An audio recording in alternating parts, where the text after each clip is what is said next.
Bro, Loach. Live in the building. In the building. Yo, DJ! That's how we do it. You're in the mix. You're in the mix with Not For The Weak Pod. Welcome to commercial-free radio. It's not radio, dumbass. Ladies and gentlemen, let's make some noise.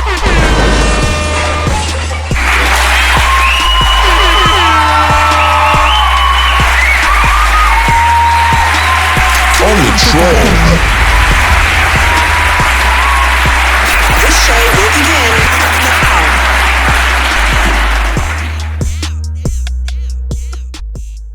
All right, so let's just switch it up just a little bit. You've worked with the Rotundas, Bo and Bray. I'm the biggest Bray. I wish I could show you my Bray Wyatt collection. I got everything signed by Bray. I love that dude. He was such a good dude. Like, I met him and his spirit, like he brightened up my day. Like, he was amazing, man. And that was as a fan. Can you give me a good Bray Wyatt story that you could remember coming up in Florida, championship wrestling? I can give you a few, but I'm going to give you one because it protects the innocent.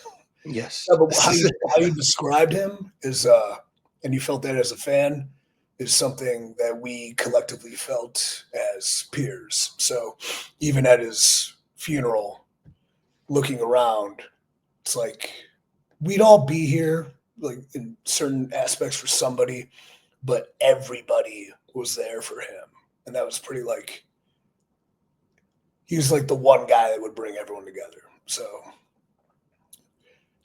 gets me a little emotional. Yeah, me too, brother. Trust me. I'll give you a Bray story. So okay, well, this doesn't protect the innocent, but who cares? I was going to tell you about the bachelor party, but that's going to go down in history and lore. It'll be in my book. But one time after some shows, we were at a local watering hole in Tampa, and the boys are rocking. The boys are back in town, dare I say. And Wyndham is at the bar, and he's drinking, and he goes, "You know what? Nobody here can make me tap out," he screams. And then at the time, it was Tom Latimer, like kind of like popped up behind him and just threw him into a sleeper hold, right? Where Wyndham starts laughing, and he's like, "I won't tap, I won't tap, I won't tap." And he passes out. And Tom's like, "Oh no, let's go." Bray, completely knocked out, face plants on the floor, face first, boom. There's just, you see this puddle of blood start. So we're all like instantly sober, like, "Oh God, we've killed him. We're in trouble." And we're like, kind of, when the blood pools, you're like, you don't know how to react, and you start walking over, and then he pops up like the Undertaker almost, just laughing his ass off with his nose flat and broken and blood all over his face.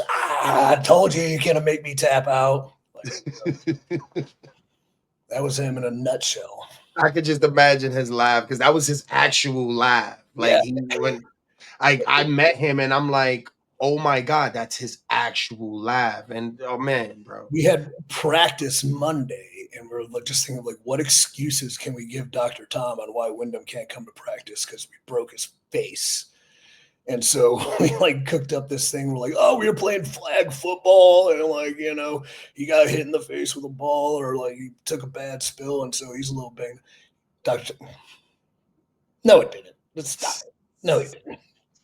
It's fine, but like, Yeah, he gave me the biggest hug, man. And like, like when I meet you guys, and I've met a couple of you guys, and I understand, the travel's miserable, fucking lines are long, or maybe the money ain't there, but it didn't that moment where I shared with him, with me and my wife. First of all, I have the video and it went viral. But I think I've seen that. Yeah, bro. He's just signed and he hugs me. He hugs my wife. And bro, he put his arms around me, and it was like, "Oh man, thanks, man." Like he was thanking me for coming to see him. And it was like, bro, I love you. Like, I love Bray. Like, I love Bray, man. Very, very few people in this world are the ones that can make anybody feel like they're the most important person in the room. So Yeah, and it was, and as you know, his lines were out of this world. So yeah, R.I.P. Bray, man, forever. I love that man, bro. I miss him every day, brother. Miss him every single day. we all do, brother. Yeah.